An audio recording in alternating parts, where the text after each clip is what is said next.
Ustadz, apakah dengan berbekam membatalkan puasa? Ustadz, apakah setelah sholat witir masih bisa sholat malam? Ustadz, bagaimana hukumnya menikah di bulan Ramadan?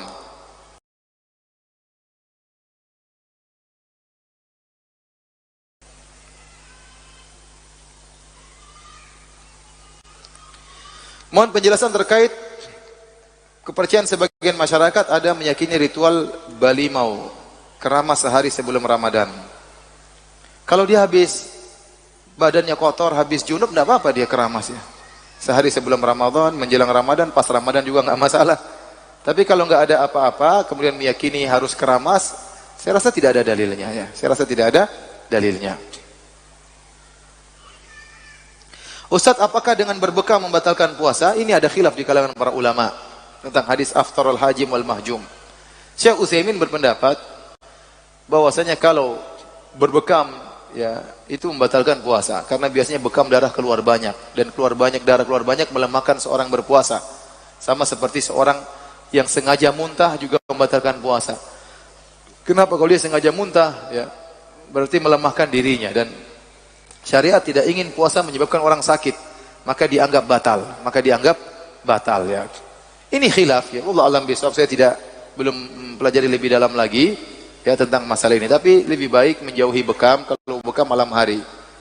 Berbekam malam hari supaya keluar daripada khilaf perselisihan ulama. Ustadz, apakah setelah sholat witir masih bisa sholat malam? Boleh, nggak ada masalah. Tentunya yang terbaik adalah menjadikan sholat witir terakhir. Baik, kita ada dua hadis ya. Hadis yang pertama kata Nabi SAW, ada tiga hadis. Perhatikan tiga hadis ini. Hadis pertama, man shalla ma'al imami hatta yansarif kutiba lahu qiyamul lailah. Barang siapa yang sholat bersama imam sampai selesai, dicatat sholat semalam suntuk. Ini hadis pertama. Hadis kedua, ij'alu akhir salatikum bil lail witra. Jadikanlah sholat kalian yang terakhir witir. Hadis yang ketiga, la witrani fil lailah. Tidak ada dua witir dalam satu malam. Saya ulangi tiga hadis ini. Yang pertama, barang siapa yang sholat bersama imam sampai selesai, dicatat sholat semalam suntuk. Yang kedua, jadikanlah sholat terakhir Anda adalah witir. Yang ketiga, tidak ada dua witir dalam satu malam. Nah, sebagian ulama menjamakkan tiga hadis ini. Caranya bagaimana?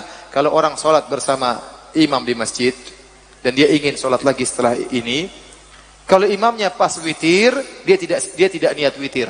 Begitu imamnya assalamualaikum warahmatullah, assalamualaikum warahmatullah, dia berdiri lagi tambah satu rakaat, baru kemudian dia salam, sehingga rakaat tambahan tadi itu bukan sholat witir tapi sholat kelanjutan sholat malam. Nanti malam dia bangun, dia sholat malam 2 rakaat, 2 rakaat, 2 rakaat, 2 rakaat, di akhirnya dia witir. Dengan cara begini dia mengamalkan tiga hadis. Dia sholat sama imam sampai selesai, dia menjadikan sholat witir yang terakhir, dia tidak mengulangi sholat witir 2 kali. Ini cara pertama. Cara kedua, pendapat yang kedua, dan ini juga pendapat yang kuat dan diamalkan oleh sebagian sahabat. Seorang sholat bersama imam sampai selesai, imamnya witir, dia juga witir. Terus bagaimana? Setelah dia witir, kalau dia ingin sholat malam, silakan dia sholat malam 2 rakaat, 2 rakaat, 2 rakaat, tapi jangan witir lagi. Jangan witir lagi. Sudah 2 rakaat, lanjutin saja. Karena di antara dalil ada dalam hadis disebutkan Nabi pernah sholat genap setelah ganjil. Nabi pernah sholat genap setelah ganjil, namun itu jarang terjadi. Itu jarang terjadi. Dua-duanya boleh ditempuh, cara pertama atau cara kedua.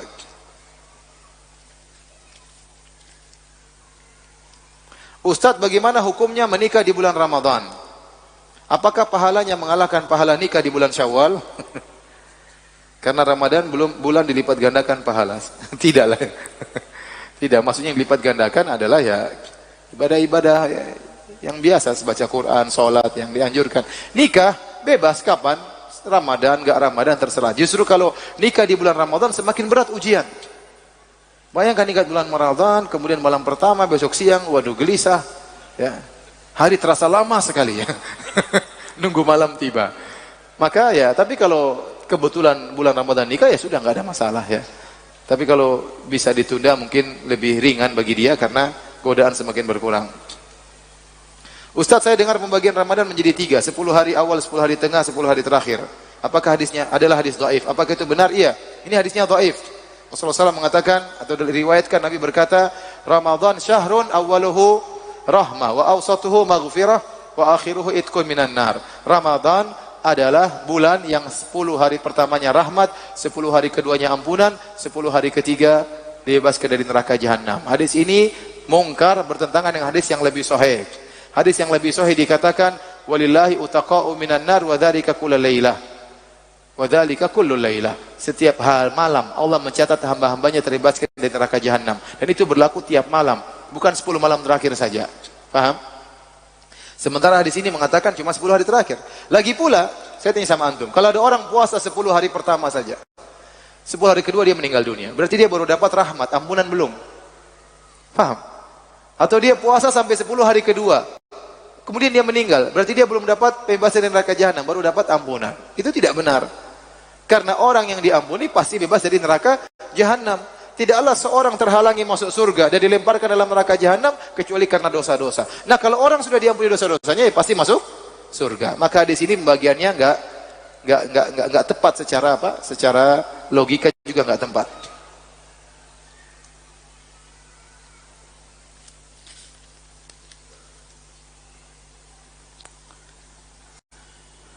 Wanita yang diberikan keringanan haid di bulan Ramadan, apakah puasanya harus diganti di hari lain? Padahal itu kan bentuk rizki yang diberikan oleh Allah. Itu bukan rizki, itu ujian ya. Jadi diganti di hari yang lain. Puasa diganti, sholat tidak perlu diganti. Jadi wanita yang haid, dia puasa di hari yang lain, adapun sholatnya tidak perlu diganti. Bonus, tidak perlu diganti. Ustadz, bagaimana teknis berdoa atau beristighfar dalam waktu makan sahur? Ya maksudnya sebelum makan lah, kita bangun di waktu sahur, sempatkan kita berdoa kepada Allah, beristighfar kepada Allah. Atau setelah sahur masih ada waktu, ya silakan berdoa, beristighfar kepada Allah. Secara umum waktu sahur adalah waktu yang mustajab.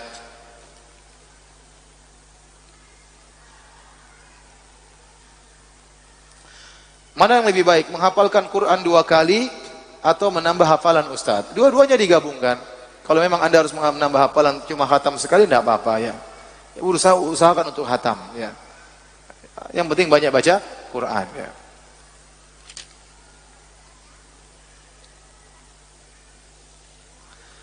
Ustadz, bolehkah melaksanakan sholat tarawih di atas kendaraan jika bersafar naik bis? Ya sholat sendirian, qiyamul lail, boleh, nggak ada masalah.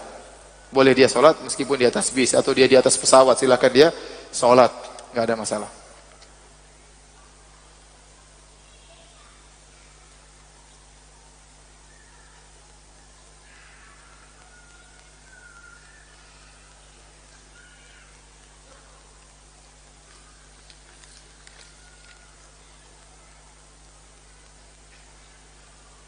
Saya kerja shift, ada masuk kerja pagi, ada sore dan ada malam.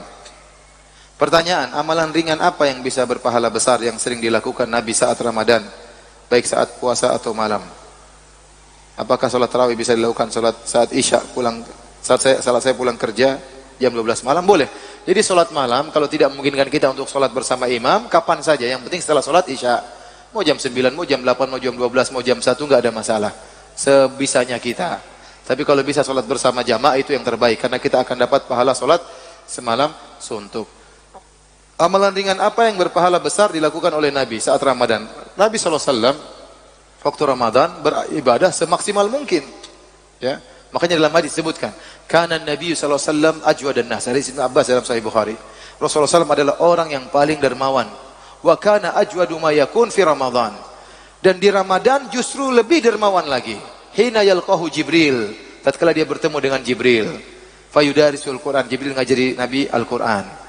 Jadi kata para ulama, orang baca Quran di bulan Ramadan itu mempengaruhi akhlak dia. Dia akan semakin beribadah, semakin dermawan, semakin santun, semakin yang lainnya. Jadi bulan Ramadan kalau kita bisa cari ibadah, jangan cari yang ringan-ringan, kita semaksimal mungkin. Ya, kalau bulan biasa kita cuma sedekah misalnya 100.000, bulan Ramadan kalau bisa 1 juta. Ya, bagaimana caranya? Jadi lebih banyak ibadah di bulan Ramadan.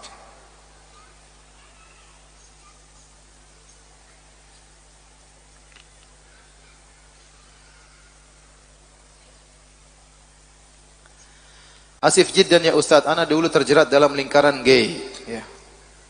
Dan sekarang ana berusaha hijrah dan mohon didoakan agar istiqomah. Insyaallah saya doakan ya. Dan jangan lakukan lagi ya. Semua sebab-sebab yang pernah mengantarkan kita kepada gay kita jauhi ya. Berdoa kepada Allah, kembali kepada fitrah yang benar ya. Karena gay itu adalah kerusakan fitrah. Betapa banyak orang tadinya tidak gay karena salah pergaulan, karena salah tontonan ya. Karena mungkin pernah disodomi, akhirnya dia menjadi seorang gay ya. Maka berdoa kepada Allah, latih bela diri misalnya, olahraga yang menunjukkan kejantanan ya.